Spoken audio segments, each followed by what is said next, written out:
CHFI Sunday Morning Rewind. Bee Gees, Staying Alive.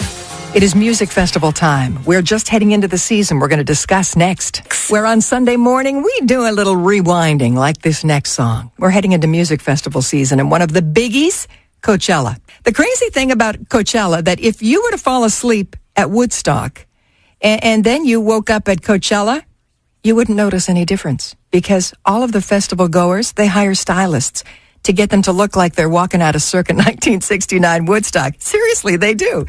One of the things, though, that is very different about the two concerts is the amount of money that artists were paid. Coachella does not release any official numbers, but they reportedly spend several million on their headliners each year. For instance, back in 2008, Prince reportedly made $2 million to perform at Coachella. Smaller acts, of course, they don't make quite so much money. Just like it was really at Woodstock. For instance, Jimi Hendrix, he was the headliner. I think he played at, 3 o'clock in the morning?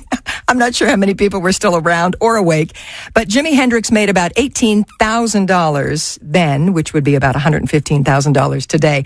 And this artist, who was paid a whopping, for Woodstock, $1,375. Today, that translates to about $9,000.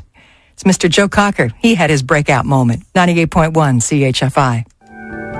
Rod Stewart, do you think I'm sexy? Sunday Morning Rewind, 98.1 CHFI. Aaron and Mike are going to be on the beach. We're going to help you get there. I was out shopping yesterday. I think everybody in the world was looking for new sandals. I swear, it was the busiest place in all of the stores.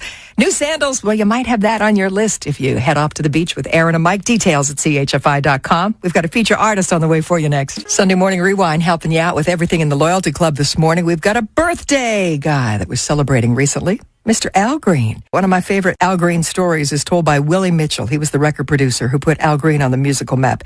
They were first in the studio, and Al was singing, and he was singing his heart out, and he was intense, and he was trying to be like a whole bunch of other performers that were around in that day. And Willie says, Al, soften up. Lover. Voila. We have Mr. Al Green, some of the smoothest vocals that were ever put to vinyl. Thanks for the romance, Al, and happy birthday. He's on CHFI. Sunday Morning Rewind, we are living for the music. Stevie Wonder living for the city. He was at the Rock and Roll Hall of Fame induction ceremony last night, inducting our next performer. Don't go far. It is Sunday Morning Rewind, and there was no shortage of soul at last night's Rock and Roll Hall of Fame induction ceremony. Stevie Wonder gave the induction speech for this artist, and in true Stevie Wonder fashion, he had some fun telling the show producers to hold the teleprompter a minute. I'm going to go off script. Of course, everybody in the audience laughed.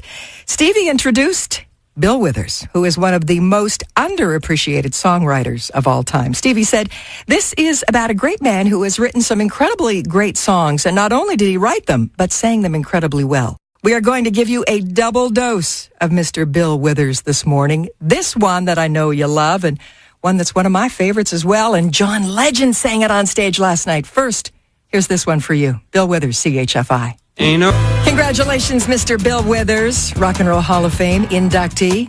Last night on stage, Stevie Wonder and Mr. John Legend singing this one. Now that's a moment. Bill, use me.